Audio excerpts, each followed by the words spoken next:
L'Assemblée nationale vient de légiférer pour mettre fin à la pollution sonore due aux véhicules à moteur, notamment, vous savez, les motos qui sont bruyantes. Bonjour Jean-Jacques. Bonjour David. Jean-Jacques Monceau, rédacteur en chef de Forbes.fr.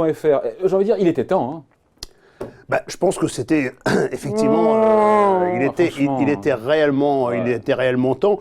Il y a eu il y a quelques années un élu parisien, je crois que c'était le maire du 1er à l'époque, qui avait donné ce chiffre incroyable, c'est qu'une moto la nuit qui traverse Paris, par exemple en prenant Saint-Antoine, la rue de Rivoli, jusque l'Arc de Triomphe, réveillait en moyenne 100 000 personnes. Non. 100 000 personnes parce que, voilà, la nuit on peut rouler, alors on y va, on met la poignée en coin, comme on dit chez les motards. Donc voilà, je pense que c'est aujourd'hui la vie en ville ne permet plus les excentricités des rassemblements de motards de la place de la Bastille qu'on a connu dans les années 80. Il y a d'autres chiffres là-dessus sur cette pollution En fait, les chiffres qui sont donnés et qu'on servi un peu à cet amendement, puisque c'est un amendement en fait, il y a la loi mobilité qui est actuellement à l'étude, la loi sur les mobilités, c'est un petit peu la loi qui va redéfinir à la fois les politiques de transport public, mais aussi les réglementations sur les trottinettes et puis sur les motos. Donc on critique beaucoup les trottinettes, mais les motos, c'est aussi un souci.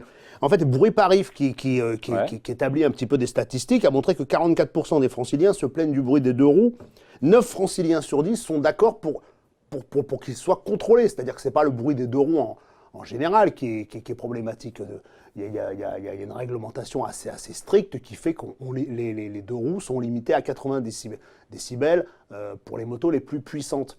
Mais ce qui se passe, c'est que évidemment les motards d'abord ne respectent pas forcément ces réglementations et en plus il y a pots d'échappement là. Il y a ces fameux fabricants de pots d'échappement qui sont en vente libre et qui vendent, je ne veux pas donner le nom parce que je ne veux pas leur faire de la publicité parce que pour moi ce sont juste des escrocs, c'est-à-dire qu'ils vendent, pour moi ils dealeraient de la drogue, ce serait la même chose, c'est-à-dire qu'ils vendent des choses qui sont illégales, c'est-à-dire on n'a pas le droit de vendre des pots alors que les gens mettent des pots d'échappement pour faire le tour de leur pâté de maison à la campagne, pourquoi pas, ils se débrouillent avec leurs voisins, mais en ville ce n'est juste plus possible.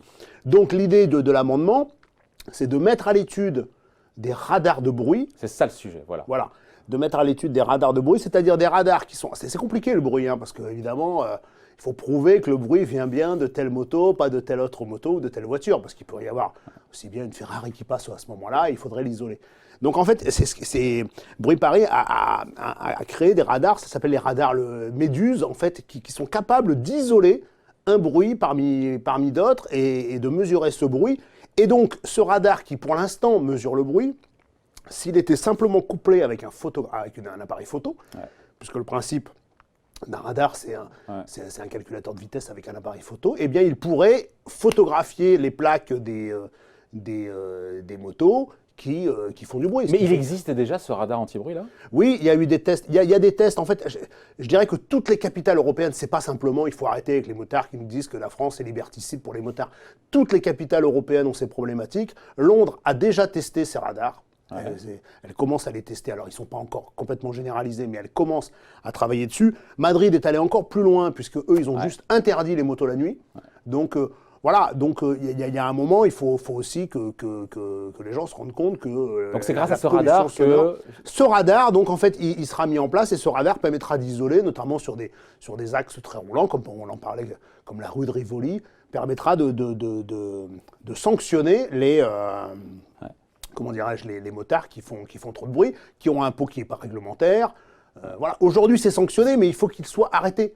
Aujourd'hui, la réglementation, j'ai la liste là de toutes les possibilités. Une moto qui n'est pas conforme à la réglementation, une moto qui a un pot de détente ou un pot trafiqué, c'est des amendes qui peuvent aller globalement jusqu'à 300 €. Et donc la nouveauté c'est que ce serait automatique. Parce qu'il y aurait l'appareil photo qui ferait prendrait le petit cliché. L'idée du radar, il faut arrêter de penser qu'un radar, c'est fait pour sanctionner. Le radar, c'est surtout fait pour dissuader. C'est-à-dire que si vous savez que partout où il y a du bruit, si vous mettez un radar, vous savez que globalement, les gens feront attention. De la même façon que vous savez très bien, et on est en période de vacances scolaires, qu'on ralentit devant le radar, on réaccélère après. Parlez pour vous, c'est très français. Donc, de la maison, ça. Je ne doute pas une seconde que ces radars n'auront pas une efficacité absolue. Mais en tout cas, mais c'est pas encore voté, encore une fois. Ça. C'est un amendement, c'est-à-dire Voilà. que évidemment, il y a la loi sur les mobilités n'est pas encore complètement définitive. Ça pourrait être amendé, ça pourrait être, je dirais, durci ou assoupli. Enfin bon, c'est un petit peu le travail parlementaire classique. Ouais. Et les premières verbalisations, on peut les imaginer pour quand? Parce qu'il y aura d'abord une phase d'expérimentation. Il y aura une phase d'expérimentation, comme ce sera toujours le cas. D'abord, pour tester, il faudra homologuer les radars, ensuite tester sur les axes, voir si ça fonctionne.